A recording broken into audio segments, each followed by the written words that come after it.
Dr. James Reategui Sánchez, abogado por la Universidad Peruana Los Andes de Huancayo, doctor en Derecho por la Universidad de Buenos Aires, Argentina, especialista en vitimología por la Universidad de Sevilla, España, doctor honoris causa por la Universidad Navarra Interamericana de México, profesor de posgrado de varias universidades del país, autor de varios libros y artículos de Derecho Penal y Procesal Penal y ex magistrado del Poder Judicial o del Ministerio Público, actualmente abogado del estudio Linares Abogados.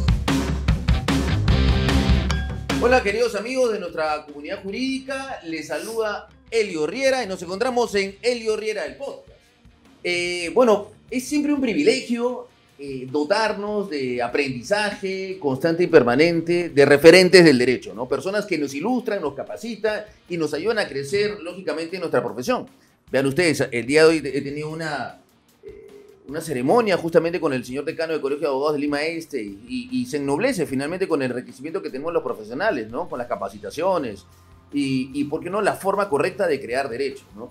En esta oportunidad tengo el honor y el privilegio, me encuentro muy agradecido de contar con la presencia de uno de los referentes del derecho penal peruano contemporáneo. Quisiera, por favor, dar la bienvenida con un fuerte y cálido aplauso al doctor James Reategui. ¡Bravo! Doctor, bienvenido, ¿cómo está? Gracias, Elio. ¿Qué tal? Muy amable y muy agradecido también de estar acá en tu programa y esperamos, bueno, tratar de hacerla todo de la mejor manera. Gracias por la invitación. Gracias, doctor, a usted. Doctor, primera pregunta. Acá tenemos que responder. Por favor, me buscan los vibes de este señor de Noblecía y de Torres Caro, ¿no? Creo que en la mañana me pasaron los vibes. Doctor, antes de entrar a esta dinámica del derecho penal que nos apasiona y cómo no nos sirve para crear derecho, usted que es una persona que vamos, ha litigado como fiscal, ha resuelto casos como juez, usted que conoce el derecho y ahora como abogado litigante, ¿cuál es su percepción con respecto a lo que ha pasado en principio con el doctor Torres Caro en el Congreso de la República? ¿Qué opinión no le merece a usted? A ver, yo entiendo que los apasionamientos en cuanto a la defensa, ¿no? Digamos, hay ciertos límites, ¿verdad? Entonces, si bien es verdad, estaba en un recinto político y estaba haciendo una defensa política en relación a las sanciones que les podría dar el Congreso al expresidente Pedro Castillo, pero también hay límites en cuanto al lenguaje, en cuanto a la forma de decir las cosas. Esos términos, esos adjetivos, me parece que estaban totalmente descontextualizados, ¿no? Más allá de que es un contexto político, ¿verdad? Donde el doctor Torres Caro estaba. Entonces yo no estaría de acuerdo en el lenguaje que es usado, porque así como hay decoros, hay respetos que se tienen que hacer tanto en el Poder Judicial, el Ministerio Público, hasta en la policía o ante cualquier administración pública, y el Congreso es un recinto del Estado, yo creo que se merecía respeto. Entonces yo creo que esa parte última es lo que se ha viralizado lamentablemente, y creo que ahí sí creo que no estaría de acuerdo en los términos que se usaban, ¿no? El doctor no estaría de acuerdo. Yo me he sentido muy desilusionado del doctor Torres Caro y lo recuerdo hace tal vez 20 años en alguna charla de derecho constitucional, es constitucionalista, ¿no?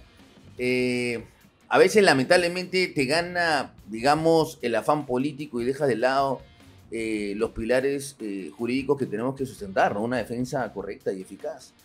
Desilusionado porque hay formas de litigar. Y así estemos en el campo político, también hay modales, pues, ¿no? Hay lenguaje que tenemos que aplicar, como no, en un poder legislativo. He tenido yo la oportunidad, doctor, de defender a congresistas en el Poder Legislativo y nos guste o no nos guste, finalmente nos merecemos a la ley, al respeto y sobre todo ennoblecer nuestra carrera, ¿no? Que es muy importante. Usted como, en su momento, antes de entrar a la práctica de litigante, usted cuando ejercía rol de magistrado, cuando era fiscal, cuando estaba, lógicamente, impartiendo la ley, ¿tuvo conocimiento de algún caso similar en esa práctica? ¿Usted permitía, por ejemplo, ello en sus recintos judiciales?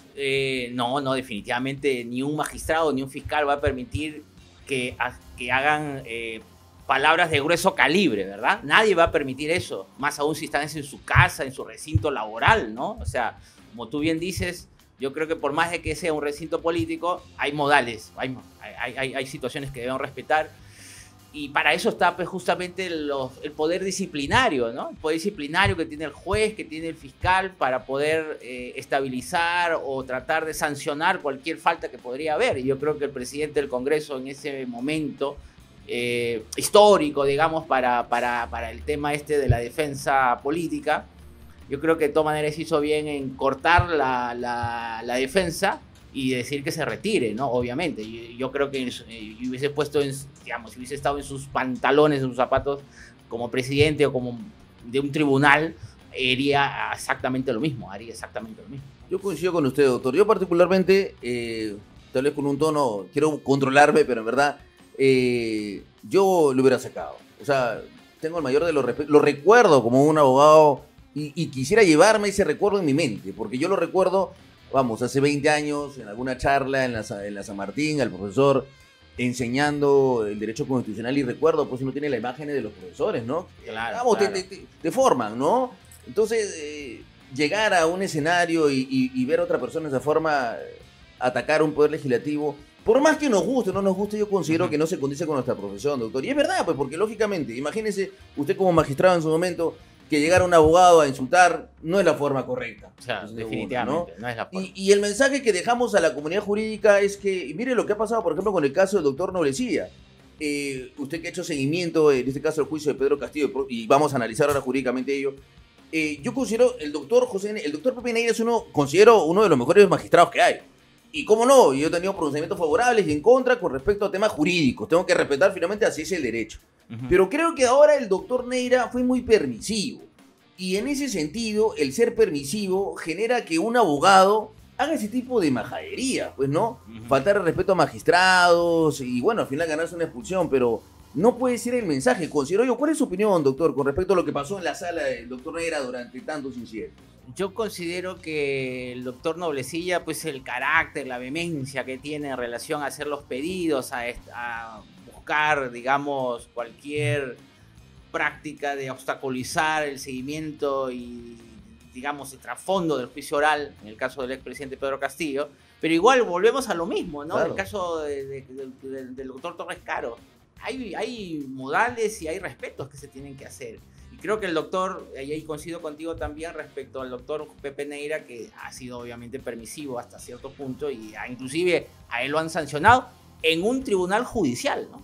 En un tribunal judicial, a distinto del tema del doctor Caro, que fue un tribunal político, pero igual yo creo que en ambos sectores y cualquier defensa que se haga en cualquier ámbito de la administración pública, necesitamos modales, ¿no? Claro. Más allá de los apasionamientos que tiene el doctor Noblecilla, porque Claro. creo que todos lo conocemos, que es un apasionado y es Claro. un vehemente en relación a los verbos y a Claro. la palabra, a la comunicación que hace, confrontacional siempre. Claro. Me parece que eso también es totalmente razonable, pero hay modales. Claro. Y creo que el doctor Noblecilla se pasó un poco de la raya y creo que hasta cierto punto creo que estaría bien sancionado, Claro. ¿no? La expulsión del mismo. Coincido con usted porque, y usted como académico, y justo voy a entrar a esa etapa en este momento, el derecho necesita también de profesionales que puedan oralizar y que sean vehementes, pero siempre con respeto, ¿no? Claro. Con respeto, ¿no? Con cordura, ¿no? Cuando los argumentos ya pasan a doblegar o a mancillar honores, es que ya te quedaste sin argumento, ¿no? Siempre el argumento tiene que pelearse en función a las ideas, Exacto. al pensamiento, a la teoría, Exacto. ¿verdad? A las pruebas, a los hechos,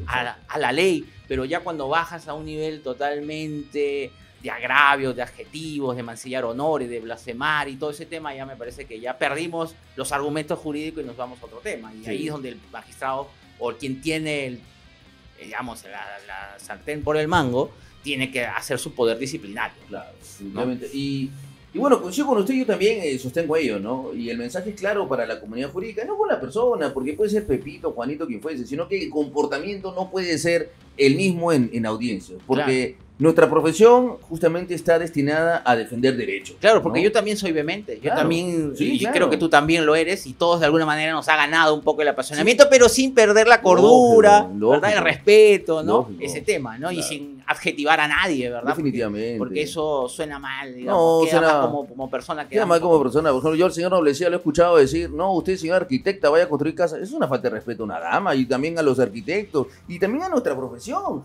O sea, porque yo, la congresista, y ojo, yo no soy amigo de la señora Norma Yarro, no simpatizo con su ideología política, pero uno no puede llegar al Congreso, ¿no? Ejerciendo el rol de abogado para criticar de esa forma a una persona, y mucho menos una dama, ¿no? Entonces no es correcto, no es probo. Definitivamente no es el mensaje, ¿no? Sí. Como abogados tenemos que proponer nuestras ideas, debatir en función de las ideas con vehemencia, ¿cómo no?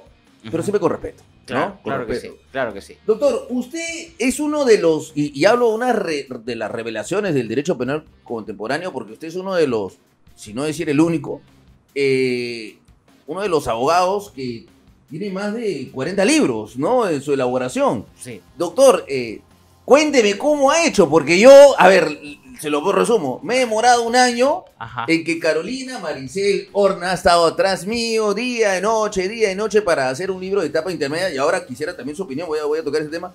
Un año me he demorado, doctor, y todavía ni siquiera ahí lo tengo en Word. Entonces, ¿cómo ha hecho usted, doctor? Esto le debe apasionar. ¿Cómo es? No sé si nos puede comentar un poco. A ver, más o menos te cuento la historia rápidamente. Esto me lo han dicho ya muchas personas. Pasa que yo empecé muy joven esto. Yo empecé desde la universidad a escribir. Yo, antes de querer ser abogado, yo quería ser artista. Yo quería ser un literato, yo quería ser un dibujante. Y creo que ese apasionamiento, ese don me ha llevado al tema de la literatura, del derecho penal. Que yo lo empecé desde el tercer año de la carrera de Derecho. O sea, yo ya escribía derecho penal por una circunstancia que me pasó de una rebeldía de adolescente, de una desaprobación del curso de derecho penal, y fue una rebeldía que yo hice, y desde ahí, desde cuando tenía 17 para 18 años, he comenzado a estudiar derecho penal y sentía de que todo lo que podía pensar podía tratar de escribirlo en un papel. Y eso es lo que he hecho. Desde los 19 años, casi 20, ya digamos, me gradué con tesis en la universidad, y esa tesis fue publicada en un libro. A los 22 años yo publico mi primer libro. Entonces, yo cuando, digamos, me gradué de abogado, yo ya tenía mi primer libro, que era mi tesis de grado, digamos. Y esa tesis se hizo 2 libros, porque hice omisión impropia, hice contaminación ambiental. Hice 2 libros, o sea, prácticamente tenía 2 libros publicados. Y no te olvides que yo me fui al extranjero prácticamente 5 años a Argentina, y prácticamente me he dedicado solo a estudiar y a escribir. 5 años. Entonces yo en 5 años hice una producción bastante, muy extensa. Digamos, yo cuando vine al Perú en el año 2007, prácticamente con el terremoto del 2017, claro, yo estaba acá en el Perú ya, y prácticamente yo ya tenía, pues, no sé, 1000 hojas, 2000 hojas ya en mi computadora y listos para poder publicarlas. Y yo ya venía publicando desde el año 2005, estando en Buenos Aires. Yo ya publicaba, mandando información a Lima para que me sacaran los libros. Y yo cuando vine a Lima en el 2007, pues yo tenía bastante información y los nutrí, los nacionalicé con las doctrinas que habían aquí, y iba publicando, y es algo que no he parado. No he parado, yo publico más o menos 4 libros al año, más o menos, ¿no? 4, 5 a veces, pero es que es un ritmo y es una disciplina. Yo de los 17 años estoy en este tema, yo tengo ya 47 años, entonces, y así voy a morir, hasta publicando libros, digamos, porque es mi apasionamiento. A veces, como dice un poeta, ¿no? A veces la vida sola no basta, ¿no? O sea, yo podría trabajar hasta las 7 de la noche, haciendo abogado litigante, o siendo fiscal, o siendo juez, me iré a mi casa. Pero yo en mi casa a las 9 de la noche sigo produciendo, ¿no? Podría irme a mi casa a ver mi novela, a ver mi televisión, a estar con mi familia, que seguramente muchos de los que nos siguen hacen eso. Claro. Pero yo digo, me siento un poco vacío también, ¿no? Haciendo solo el litigio, o haciendo la carrera judicial o fiscal, o profesor universitario, pero siento que el escribir es el que finalmente me llena a mí también, ¿no? Entonces yo por eso todos los días, como dice Vargas Llosa, escribía todos los días, y me siento identificado con él porque yo tengo un método, ¿no? Prácticamente todos los días yo escribo. Es una disciplina ya, ¿no? Que yo lo tengo ya desde hace muchos años. ¿Y con qué libro se queda, doctor? Difícil, ¿no? 40, más de 40. Pero... Mi bestseller son 2. Uno que es el delito de administración pública, que son ya su 4ª edición, que me lo piden mucho, que es quizás por la coyuntura en que vive el país, la corrupción, crimen organizado, peculado, colusión, ¿no? Y todo ese tema me lo piden mucho.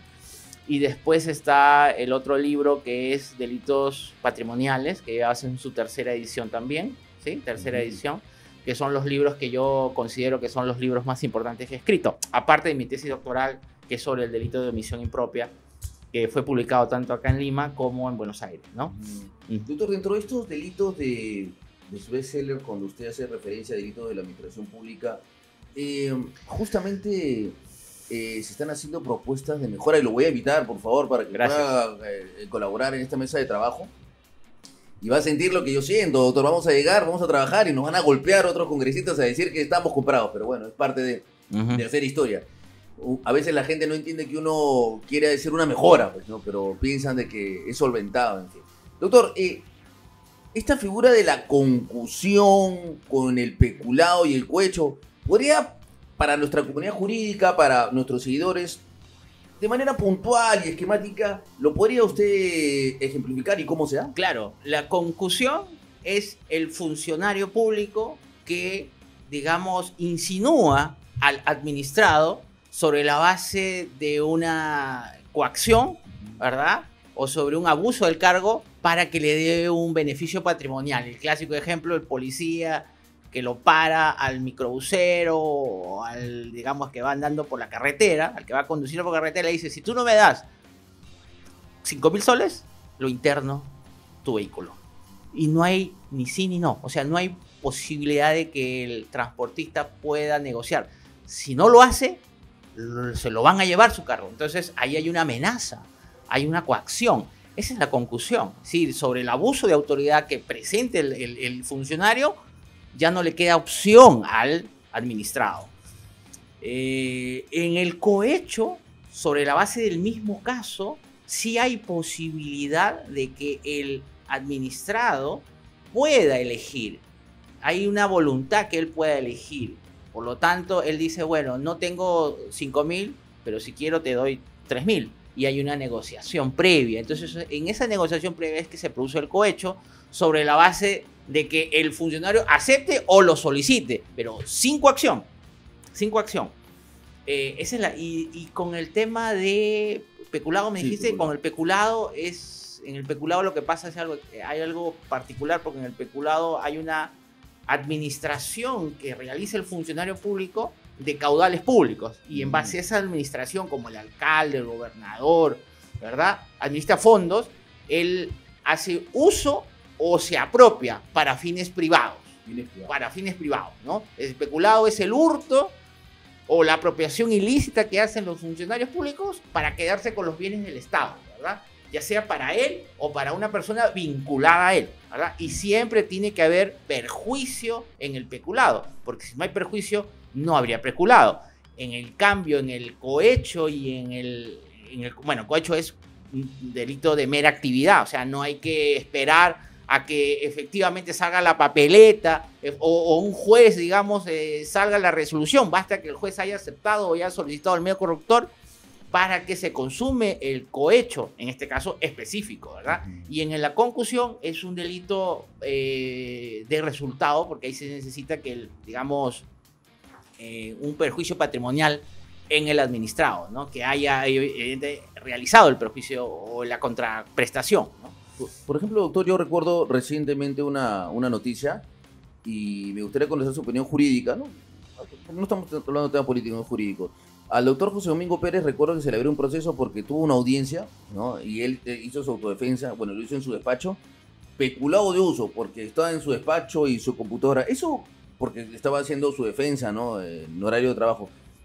¿Eso configuraría peculado de uso? No, sí, estaría bien planteado. El peculado de uso es la utilización del recurso del Estado para fines privados, ¿verdad? Sí. Instrumentos.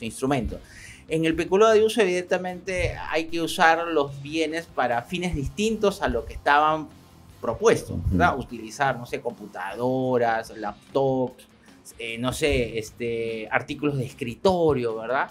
Entonces, el peculado de uso en realidad habría que verlo en el contexto del principio de mínima intervención también, claro, ¿no? O sea, hay cosas que de repente sí no deberían quedar en manos del derecho penal, sino solo del derecho administrativo. El clásico peculado de uso es aquella persona que traslada con, digamos, vehículos del Estado, ¿no? Y lo llevas a familiares de jueces y fiscales a, no sé, a que lo lleven al colegio de sus hijos, por ejemplo, claro. y ese vehículo estaba asignado solo para él, ¿no? Claro. Es un clásico ejemplo de peculado de uso, ¿no? Claro. Entonces, es un delito de mera actividad también, ¿no? Entonces, en este caso, tal vez sería en la aplicación de principio de última ratio, es lo que entiendo, Sí. mínima intervención, Mínima. podría ser una sanción administrativa, tendría que ver, pero no necesariamente penal, ¿no? No necesariamente penal, claro, infragmentariedad, ¿No? subsidiariedad, y los órganos de control es el que tiene que hacerse en primer lugar, ¿verdad? Claro, Como función primaria. claro.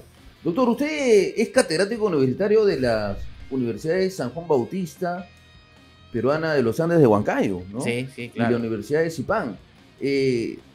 Doctor, en realidad ejercer el rol universitario de docente, lamentablemente uno no vive de eso, uno vive de la satisfacción, ¿no? Ujú.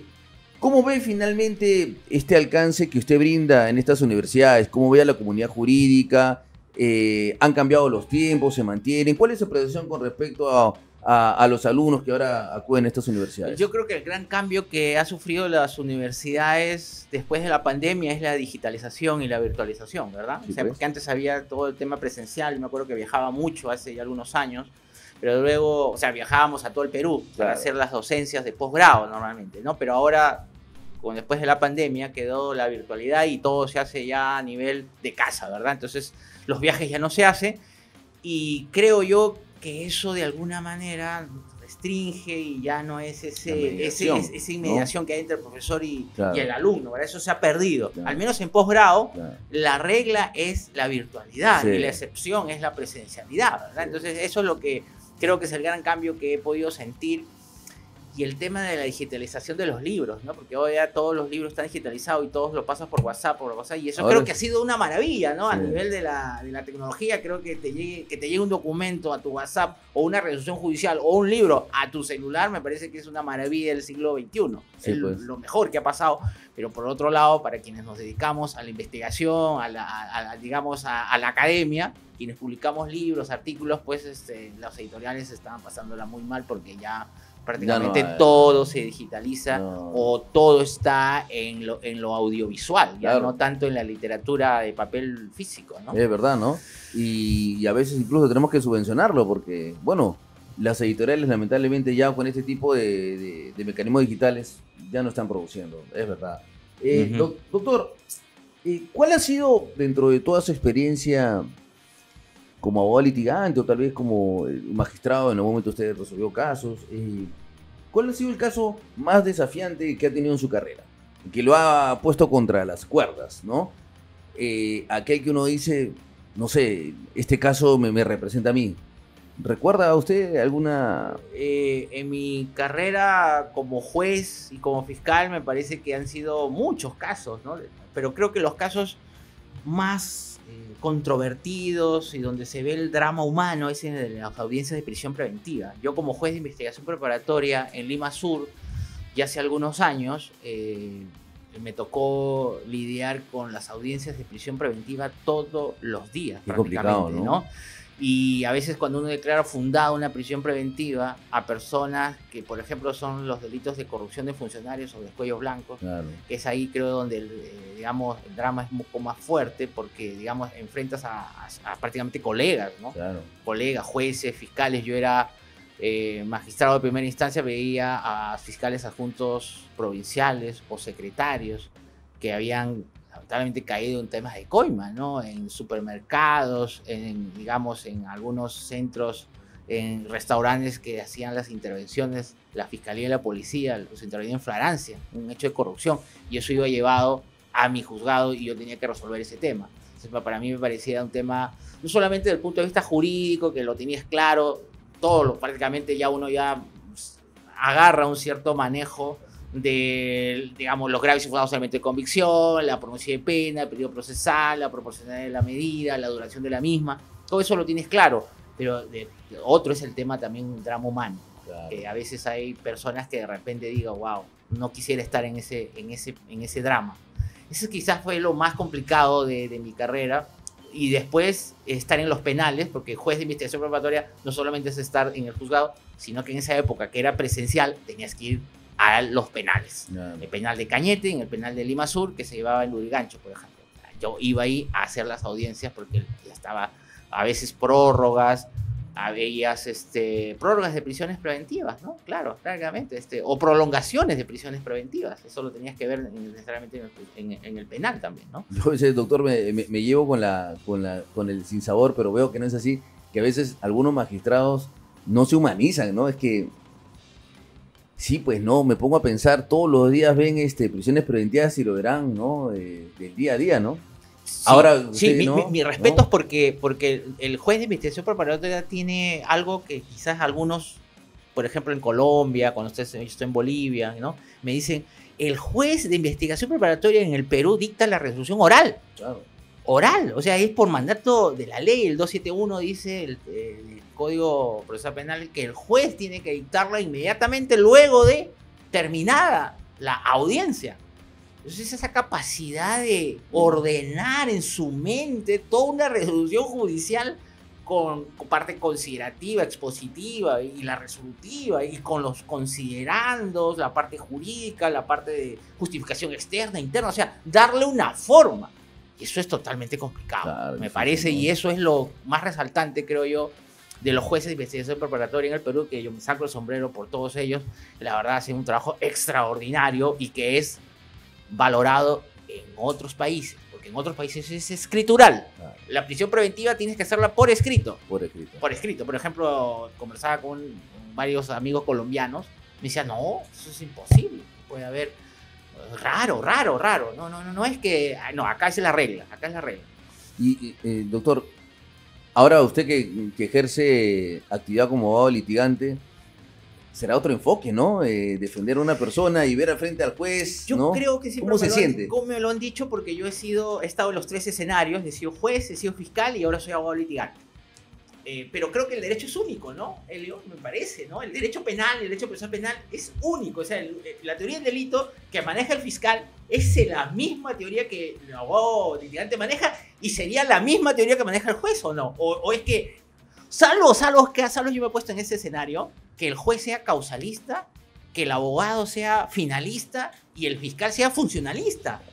O sea, una locura sería, ¿no? O sea, cada uno tiene su propia escuela, su propio sistema de teoría del delito, ¿verdad? El dolo ubicado en la culpabilidad para el juez, yo el dolo lo tengo en el tipo, Claro. el otro no, ni siquiera no hay dolo, o sea, todo es objetivo, ¿no te das cuenta? Entonces, eso sería un poco complicado, pero creo que el derecho, el objeto del proceso, finalmente es único, que es justamente los hechos y la parte jurídica. El objeto del proceso es único, que es las pruebas y los hechos y la parte jurídica. ¿Y no le habrá pasado a usted, pero- doctor, que usted, vamos, con todo lo que sabe, usted no es cualquiera, con todo lo que sabe, con toda la experiencia que tiene, llega un caso a defender una prisión preventiva y usted sabe que está en lo correcto,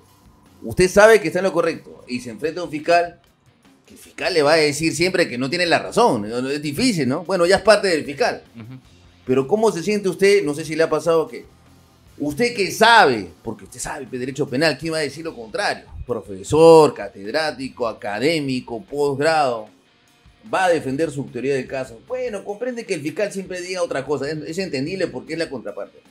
Pero sale una audiencia donde el juez le dice, ¿no tiene la razón?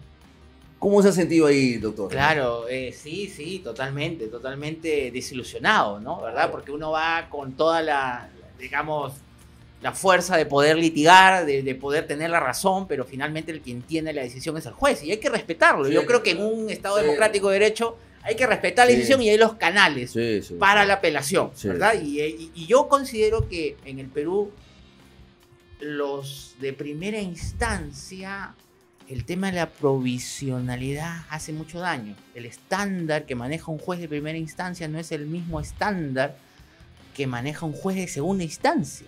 Eso hay que tenerlo claro, ¿no? Por eso es que en algunos casos la justicia se alcanza recién en la segunda instancia y en algunos casos muy excepcionales en la tercera instancia.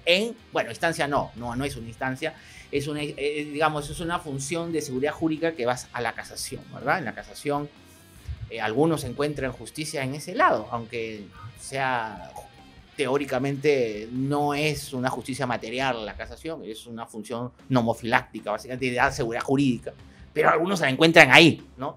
Pero en primera instancia yo lo que me he dado cuenta es que la provisionalidad hace de que a veces no tengas independencia y resuelvas en base a lo del periódico y no en base a la Constitución y la ley. En base a lo del periódico, es verdad. Doctor, ¿qué es provisionalidad? ¿Por qué el señor Roblesia siempre dice, usted, doctora Carvajal, es provisional? ¿Por qué siempre recuerda? ¿Cuál es? ¿Crees que la provisionalidad, eso es un tema ya estructural del país? Y esto pasa en todos lados, ¿ah? En todos lados, en Bolivia, en Colombia pasa exactamente lo mismo. Que a veces la JNJ o la Junta Nacional de Justicia el CMN, lo que era antes, no se da abastos para poder nombrar y titular a todos los fiscales y jueces del Perú. Entonces, como no puedes nombrar jueces y fiscales en el Perú, lo que hace es cada corte, de las 32 cortes que tiene el Perú, y el fiscal de la nación se encargan de nombrar jueces y fiscales en sus respectivas sedes, para poder suplir y poder llenar esos vacíos. Porque imagínate, pues ahí en La Molina, la mitad son fiscales y jueces provisionales, porque primero no hay presupuesto según sea el caso, y segundo no hay voluntad política por parte de la Junta Nacional de Justicia de nombrar todas esas plazas que están ahí, ¿no? Entonces, yo creo que es un tema político, es un tema de voluntad, de no querer nombrarlo, porque ¿para qué? Para justamente tenerlos como títeres y decir, bueno, si no, te saco, ¿no? Del momento. Te saco el momento. Saque en función al periódico. Entonces, la mitad de este país de administración de justicia son provisionales, hay que decirlo. Son provisionales, o sea, son jueces o fiscales elegidos a la Fiscalía de la Nación o del presidente de las Cortes Superiores de Justicia del Perú. Ellos son los que eligen. Obviamente, a partir de mucho tiempo ya se ha venido dando convocatorias y prácticamente una provisionalidad se está pareciendo a un nombramiento, porque cada vez hay exámenes, cada vez hay, digamos, un escrutinio de su currículo y de las entrevistas, ¿no? O sea, hay que decirlo también, hemos avanzado en la provisionalidad, a elegir, a cometer menos errores en cuanto a la elección del mismo, ¿no? Claro.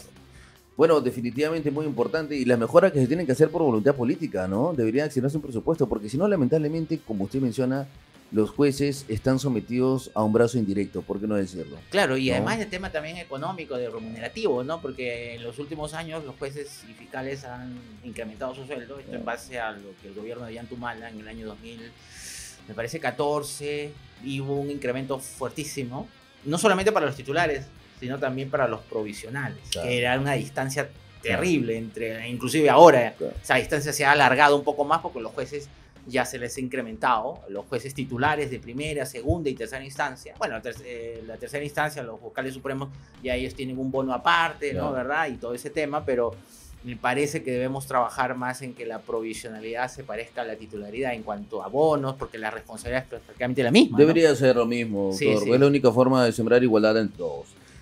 Doctor, vamos a hacer una pequeña pausa y regresamos con los tips. Tiene que darnos tips, sobre todo a la comunidad jurídica, de cómo ganar casos. Volvemos, amigos, en breve con el doctor James Reate.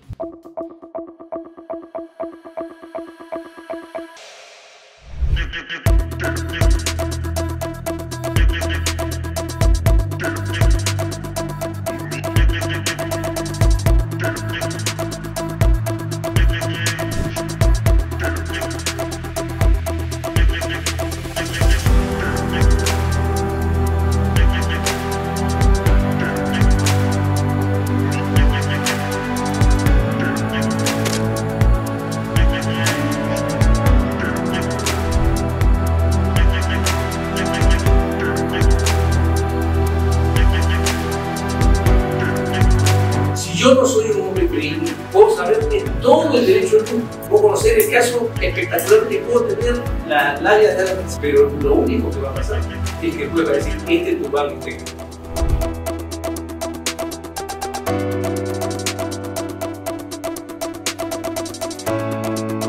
Vamos a poner un caso simple: colusión, extrañados y funcionarios públicos. Efectivamente se conocen, ganó la licitación.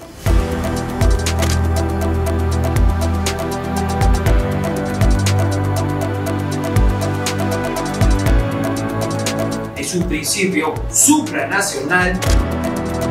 Pero sería suficiente para que el Ministerio Público pueda llevar este caso a una prisión preventiva diciendo que estamos frente a una organización. Saludos con todos. Gracias por esta participación, muy contento con la presencia y que sean muchos éxitos. Saludos. Muchas gracias. Amigos, seguimos con Helio Herrera el podcast y nuevamente con nuestro invitado de lujo, de honor, el doctor James Reategui. Doctor James, mire, aquí la comunidad jurídica me pide algo, yo también me sumo a ello.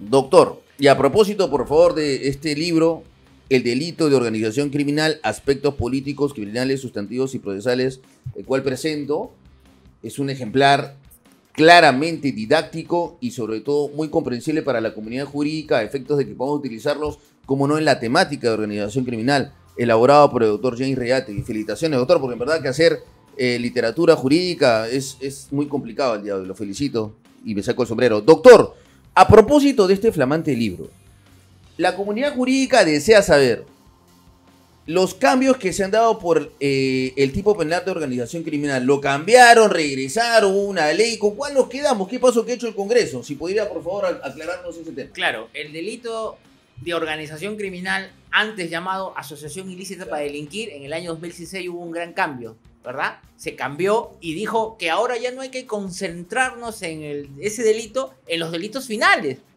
en los delitos por los cuales uno se agrupa para cometer delitos, no en los delitos predicados, sino en el sustantivo, en la estructura. Ese fue el gran cambio que hizo la ley del año 2016.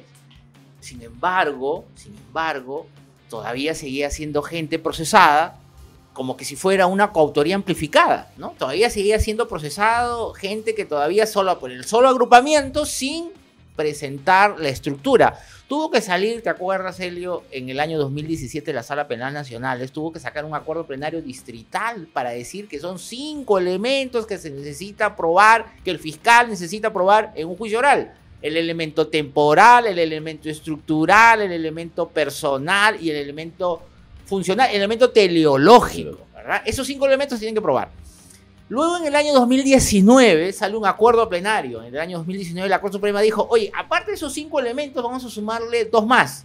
El tema de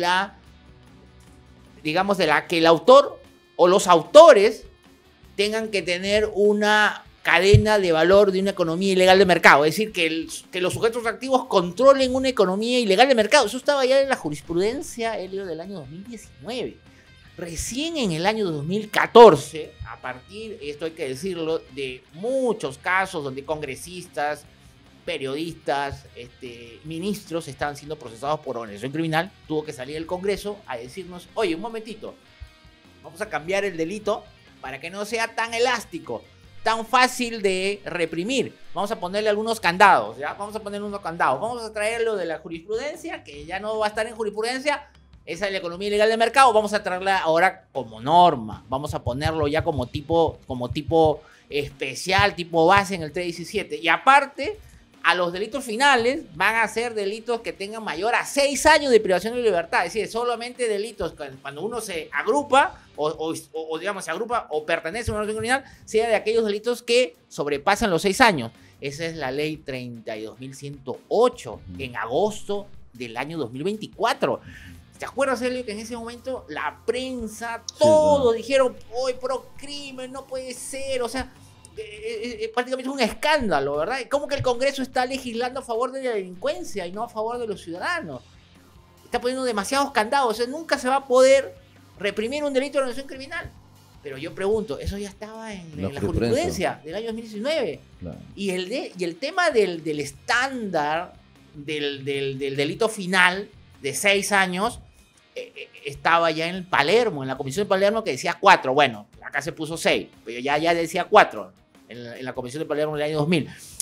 Hubo tanto la presión, tanto fue la presión que no aguantaron los congresistas y tenían que hacer mea culpa. Recularon el tema y en octubre de ese mismo año sacaron la 32.138 y dijeron, sobre esos 5 elementos más los 2 que la jurisprudencia, que los trajo el Congreso, ya eran 7 presupuestos, vamos a derogar el de la economía ilegal de mercado. Esa la vamos a sacar y vamos a bajar el estándar de 6, lo vamos a bajar a 5, ¿ya? Para que la ciudadanía esté tranquila.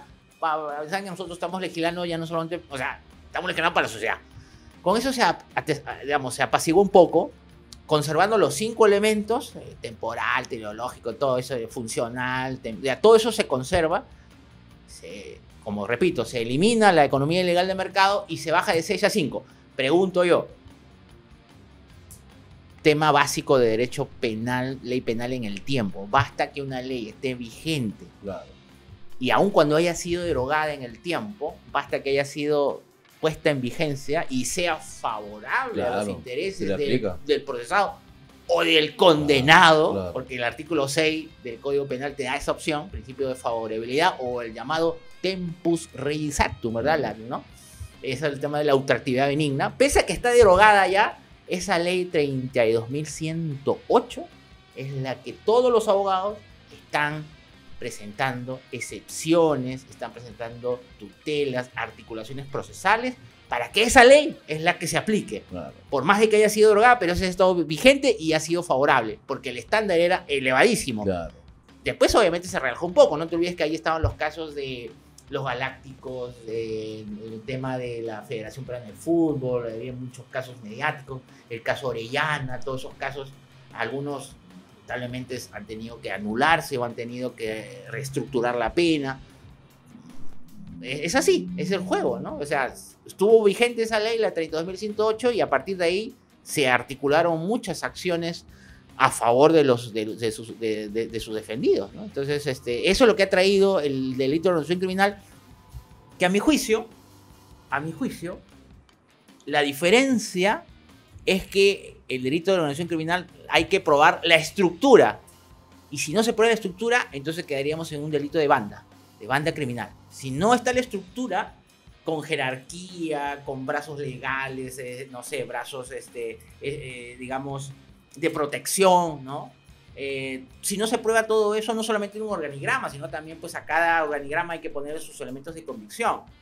Y creo yo, como digo en el libro, que lo más importante es el tema procesal en relación a las técnicas especiales de investigación, porque un delito de organización criminal no se puede desarticular con técnicas normales, con técnicas históricas, que son las que, no sé, pues hay un accidente aquí en plena Javier Prado y yo voy, acordono el tema, no sé, ahí está el muerto y bueno, viene el fiscal, acordona la situación, llama, no sé, a los testigos para ver a quiénes han visto. Con esas técnicas no se puede desarticular una organización criminal. Tienes que desarticularlo ¿con qué? Con óbice, con escuchas telefónicas. En el caso de los cuellos blancos, por ejemplo, se usó escuchas telefónicas y algunos óbice. Usted menciona, doctor, justamente en el libro, con relación a la aplicación de las técnicas especiales de investigación a la criminalidad organizada. Entonces, ahí es donde justamente usted hace referencia a que las técnicas de investigación tradicionales son insuficientes. Son insuficientes. ¿Por qué? Porque en un delito de organización criminal no existe escena del crimen. Claro.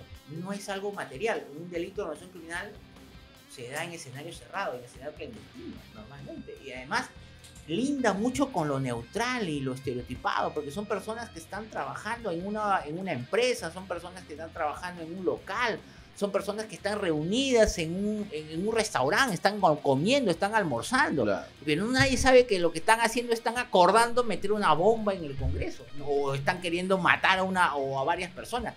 O sea, están almorzando, es una conducta totalmente neutral. ¿Por qué? Porque el delito de organización criminal se construye sobre la base de la participación y de la reunión, que es un derecho constitucional. O sea, tenemos derecho a reunirnos, pero ojo, reunirte de manera lícita. Pero si estás pensando hacer delitos, es ahí donde entra el delito de organización criminal, y es ahí donde está la línea delgada, porque el pensamiento no delinque. El pensamiento, Ulpiano decía, el pensamiento no delinque. Y en el delito de organización criminal lo que pasa es que se construye sobre dos teorías o sobre dos circunstancias neutrales: participación ciudadana y pensamiento que no delinque. Entonces, ¿cómo es que lo criminalizamos esto? Bueno, ahí justamente entra a tallar el tema de la estructura y el tema de que esta estructura, los que la componen, se juntan para cometer delitos. Aunque teóricamente el delito de organización criminal es autónomo, o sea, teóricamente el delito de organización criminal es autónomo, pero en la práctica no es autónomo, porque yo no conozco ni un caso en el cual se le haya condenado solo a una persona por organización criminal. Claro. Siempre es por los delitos predicados, por delitos finalísticos. Es más, las técnicas especiales de investigaciones parten desde el delito final. Y de ahí recién te brota el delito de organización criminal. Nunca primero vas a encontrar solo y por sí misma a la organización. Siempre parte desde la trata de personas, siempre parte desde el lavado de activos, desde el sicariato. Corrupción de funcionarios, todo. Claro, y a partir de ahí ya te brota la organización. Sí, es así. Entonces, creo que a nivel probatorio y a nivel casuístico, el elemento teleológico es el más importante. Digamos, para el delito final. Ese es el más importante probatoriamente, pero a nivel dogmático, a nivel digamos, del tipo, de la tipicidad, lo más importante es la estructura. Y a propósito del tema de organización criminal, ¿usted considera que ya la norma está bien regulada o faltaría hacer un cambio?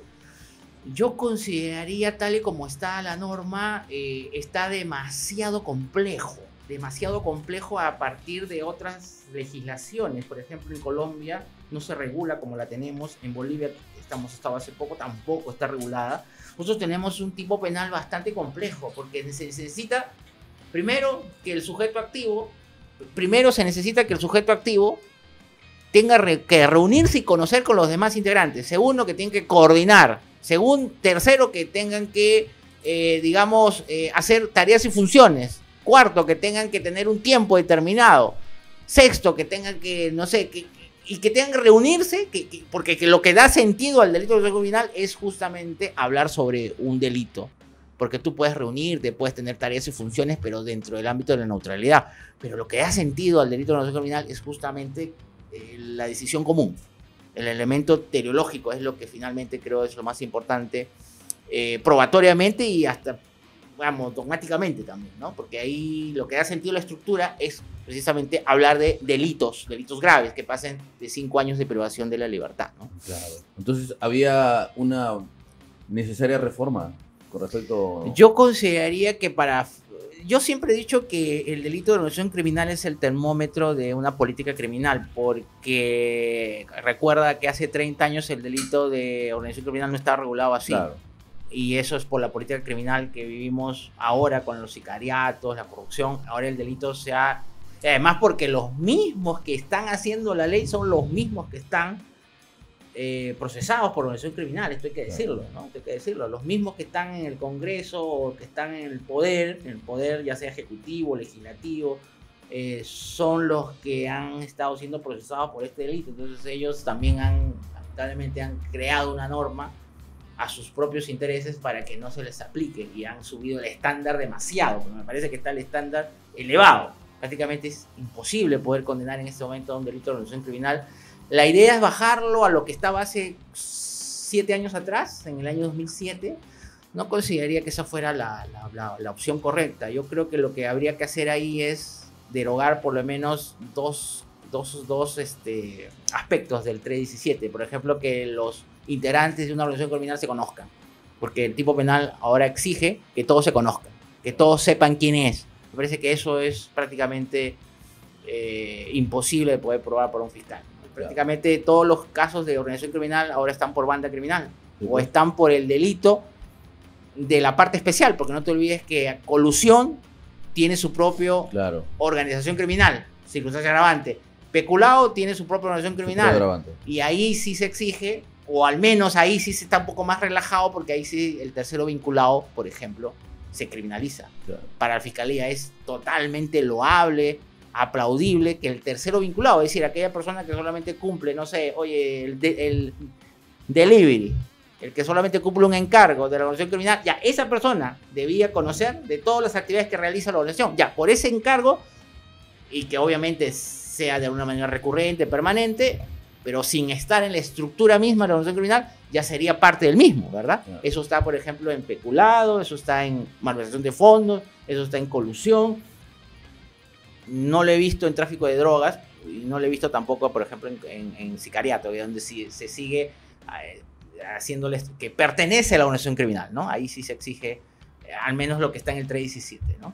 Y doctor, a propósito de ello, estas reformas que involucraron con respecto al tema del allanamiento y que se encuentre el abogado presente, ¿usted considera finalmente que fue algo acertado o no acertado estas modificaciones que se hicieron? ¿Cuál es su opinión? Fue en realidad, a mi juicio, un saludo a la bandera, porque finalmente ahora hay abogados que son abogados defensores públicos que están yendo al allanamiento, porque antes no te olvides que el allanamiento es una figura de una medida restrictiva de derechos que busca allanar la casa para conseguir pruebas o para detener a una persona, ¿verdad?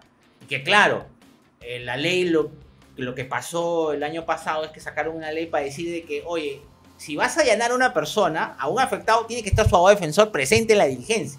Entonces lo que están haciendo ahora la fiscalía es llevar a un abogado defensor de oficio para la diligencia, con lo cual evidentemente lo mismo que nada. Me parece que eso no era lo que había estado haciendo el Congreso. El Congreso quería que al menos sepan que van a ser allanados y que el abogado esté presente, el abogado privado, ¿no? Pero bueno, ya ahora se ha superado ese tema y nada, yo considero que sí, es una opción que creo que todos los que han sido allanados antes de la reforma no han sufrido temas de derecho de defensa en cuanto a la reporte de sus bienes que han sido incautados. Eso no era el problema. El problema es que, ¿sabes qué? El problema es que se allanaba en la madrugada. Claro. Ese es el problema. Porque inclusive en Colombia, la Corte colombiana sacó una sentencia que dijo que no se podía allanar en la madrugada. Estaban hijos, habían hijos, están durmiendo.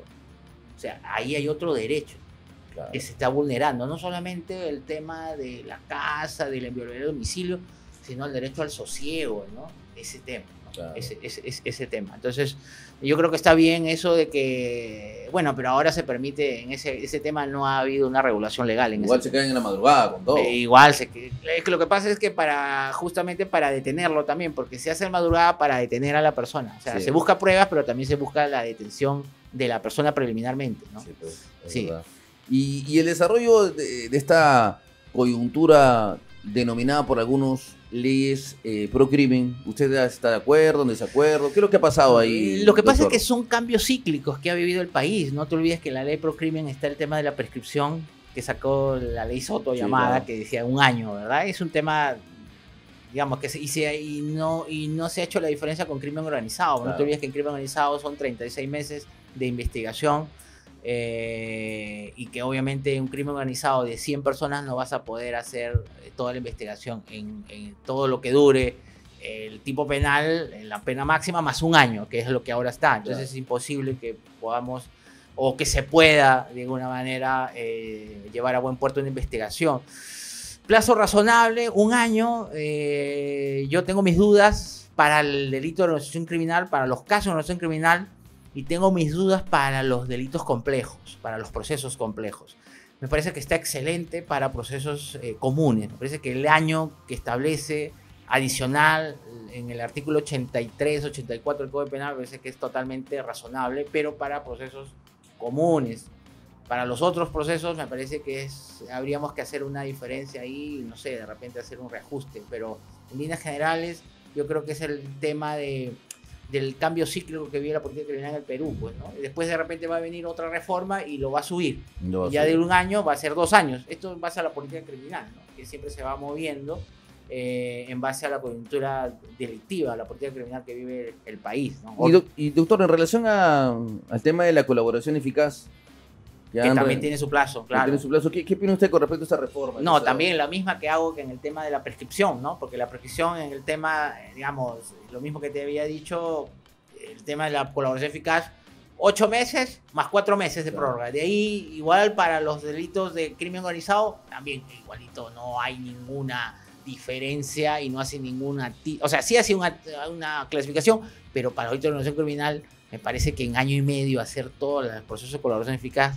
Y el más importante en un proceso de colaboración eficaz es la corroboración, ¿no? Y a veces no llegas al año o no llegas al 1 año y medio y el fiscal la tiene que desechar, ¿verdad? Claro. Entonces, la misma crítica. Creo que debió haberse hecho una diferencia entre crimen organizado y procesos comunes, ¿verdad? Aunque el proceso colaborador eficaz solo se da en crimen organizado, ¿no? Solo para eso está pensado el delito, el proceso de colaboración eficaz, ¿no? Entonces ahí no se ha hecho, creo, diferencias porque hay clasificaciones de crimen organizado, ¿verdad? Hay clasificaciones, por ejemplo, la ONU ha hecho clasificaciones, tipologías tipo 1, tipo 2, tipo 3, tipo 4, tipo 5.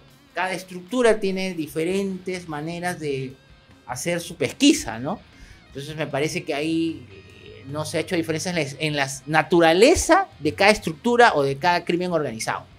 Creo que eso debió haber hecho la ley. Claro. No se ha hecho. Entonces, bueno, muchas mejoras que realizar todavía. Totalmente. Efectivamente, muchas mejoras que realizar. Doctor, acá la comunidad jurídica me pregunta, ¿cuáles son los tips para ganar una audiencia de prisión preventiva?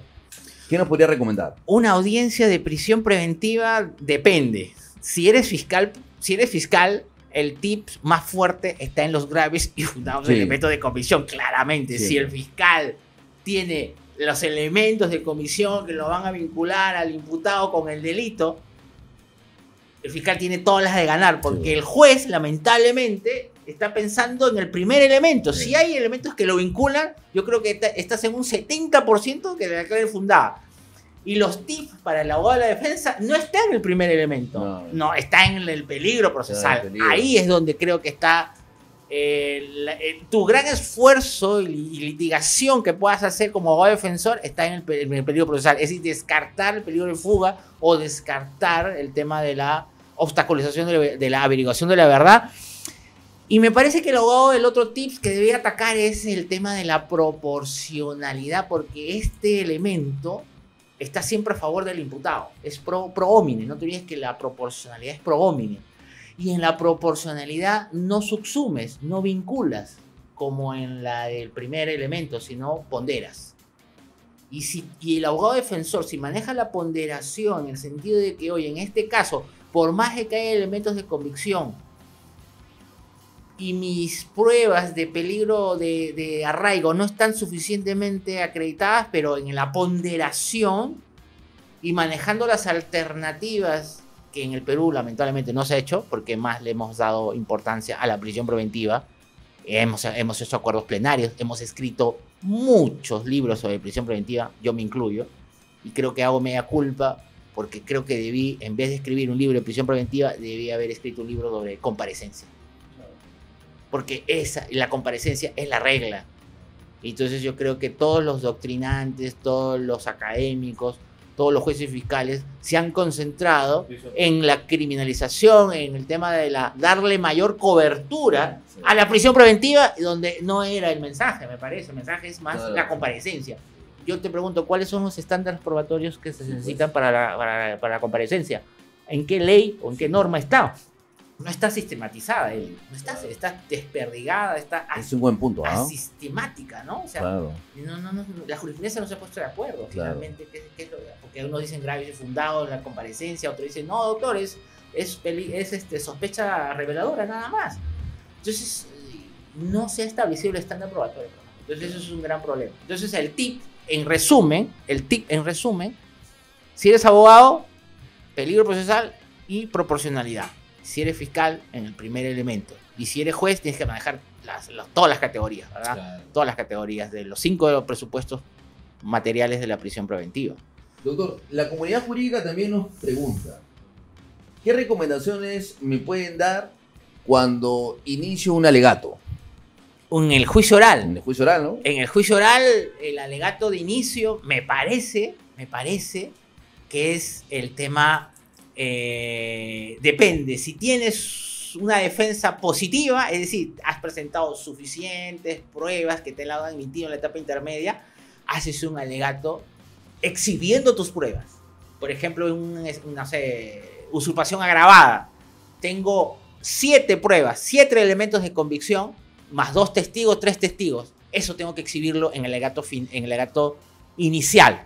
O sea, es como que estás en una fiesta y yo exhibo todo mi arsenal.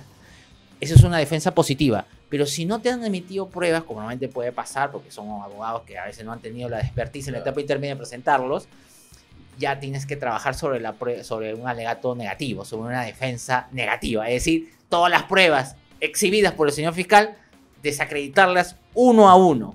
Es un trabajo más titánico, hay que decirlo así, ¿verdad? Entonces, un tips para el alegato inicial, y depende, pues, ¿no? Si es positiva, exhibirlas las pruebas. Y si no, desacreditar las pruebas que tiene el fiscal. Es lo único que te puede salvar. Y lo que te puede salvar también es, si no tienes pruebas, entonces hay que hacer la defensa afirmativa, en el sentido de que hay que aplicar algún elemento de la teoría del delito. Por ejemplo, falta de dolo, por ejemplo, causa de justificación, consentimiento de la víctima, estado de necesidad, legítima defensa, sobre la base de las pruebas del mismo fiscal, ¿no? Claro. Entonces, si en una defensa negativa no tienes pruebas, pero puedes tener la teoría del delito a tu mano. Claro. Y sobre eso construir una defensa afirmativa sobre las mismas pruebas del fiscal. Es lo que yo recomendaría. Interesante, doctor, interesante.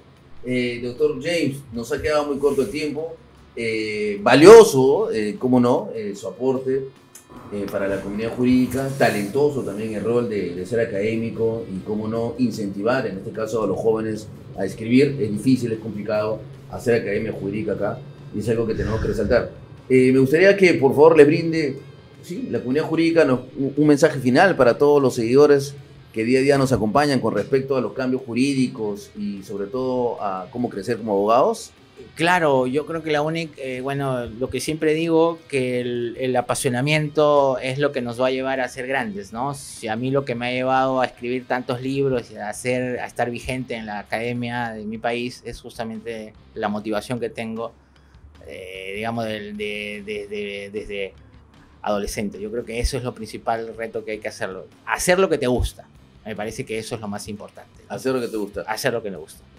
Bueno, yo quiero agradecer, lógicamente, la presencia de este invitado de honor, el doctor James Reategui. Nuevamente, los invito a leer el libro El delito de organización criminal. Yo sí, de todas maneras, no me lo voy a perder, porque justamente se disgrega de forma clara, didáctica y, como no, muy entendible los alcances jurídicos del delito de organización criminal que hemos tratado de resumir el día de hoy. Bueno, queridos amigos, muchas gracias. Quiero despedir al doctor James con un fuerte aplauso. Muchas gracias con todos. Es Elio Herrera, el podcast. Hasta otra oportunidad. Nos vemos.